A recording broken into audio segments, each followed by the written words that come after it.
да орыс тілін билбегенди бир уят көрөбүз. Ал уят эмес. Кыргыз болуп кыргыз тилин билбеген уят. Вот это уят. А орыс тили это просто бизге жумушка жардам этет, общенияга жардам этет, өзүбүздү уверенно сезип, мындай бирөөлөр менен кенен кесир сүйлөшө алганга эле алып келет. Это для себя эле. И вот орус тилин билбейт деп уят кылат дегенди деле ошол жанагы стрессти алып келет. Понимаете? А это не так. Уже кичинекей магазинге кирсеңиз дагы Ну да, есть такое. больница, магазин, бул жакта. Да, я знаю, это одна, это тоже менин студентим, говорит, канча жыл иштедим дейт, 30 жыл иштептир бир сферада, да? Это не буду говорить, по-моему, секретно болсо керек анын сферасында. 30 жыл иштедим, 30 жылы орус тилинин эмне кереги бар? Орусча алыш болгондон көрө кыргыз болгондон кийин кыргызча сүйлөш керек деп дейт, 30 жыл күрөштүм дейт.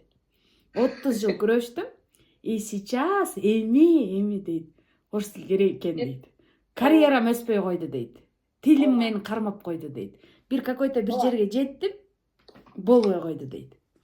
Аны мисалы мен аңчы деле ойлобойм да, болгондон кийин ал өтөт деле керек. Сиз айткандай карьерный ростко керек, ал өзүңүз үчүн аны үйрөнгүсү келбегендер, билбегендер эле ушундай айтышат да. У меня постоянно комментарийге жазат. Орус тилиң эмне кереги бар? Англисче үйрөн дейт. А мен я же орус тил мугалими, кантип мен англисчеден сабак берейин айтып кечирип койгуlayım. Странно, да. Люди пишут, да, и бывает. И вот 30 жыл күрөштүм дейт, и потом мага жазылды. Слава богу, үйрөнүп кетти. Иногда мындай, как это говорит, мындай верованиясына, мындай ишенимини өзгөртмөйүнчө киши үйрөнө албайт да иногда. Он говорит, я так немножко мындай напряглась, үйрөнө алат бекен деп кичине переживать этсем. Нет, гибкий экен. Ум гибкий да все-таки. Образованиясы бар, окуп жүргөн кишилердин уму гибкий. И үйрөнүп кетти, потом и у них то ли Россия менен бир какой-то бир эмеси бар экен. Договор то ли есть, что ли есть. То есть өзү каалагандай карьерасына өзү каалаган нукка алып кетти да. Это очень, ну, я рада за людей, когда вот они достигают, просто как будто сама достигаешь, радуешься дегендей. Да, даже вот вы живете в Турции, Турцияда жашайсыңар, в принципе, да, туркча билесиңер, ошол жетиштүү болсо болмок. Бирок орус тилин билген силерге жаңы эшиктерди ачып атат, правильно? Ооба, мисалы дагы жакшыраак, мисалы мага азыр бир аз эле эмесине үйрөнсөм, чтобы дагы мага жакшыраак эме болмок. Себеби бул жакта биз атенде болгон үчүн орус көчсүлөр аябай көп.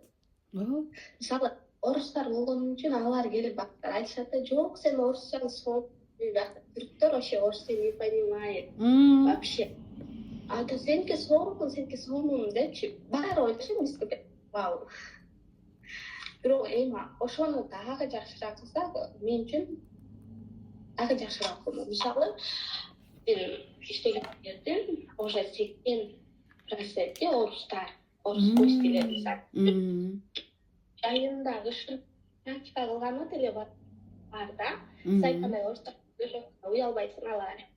Өздөрү түшүнүп алып, окончаниялары бутондолошуп, бул жактаки хорошо. Сиз айткандай, наоборот, өзү кыргыздар менен сүйлөшүп атканда. И ушуну алдайт. Кыргызча эле сүйлөп салайынчы могу жерден, Да. Так есть. Главный аракет, Да, главный аракет. Аракетти канча процентке аракет кылганга даярсыңар? 80%ке, значит 80% результат аласыңар. Кээ бирлер где-то 20% аракет кылгысы келет, 100% результат алгысы келет. А жана иштебей эле акча алып келе берсе дегендер бар го. Но мы тоже иногда хотим, үйдө жатсаң акча келсе сонун го, бирок это не так же.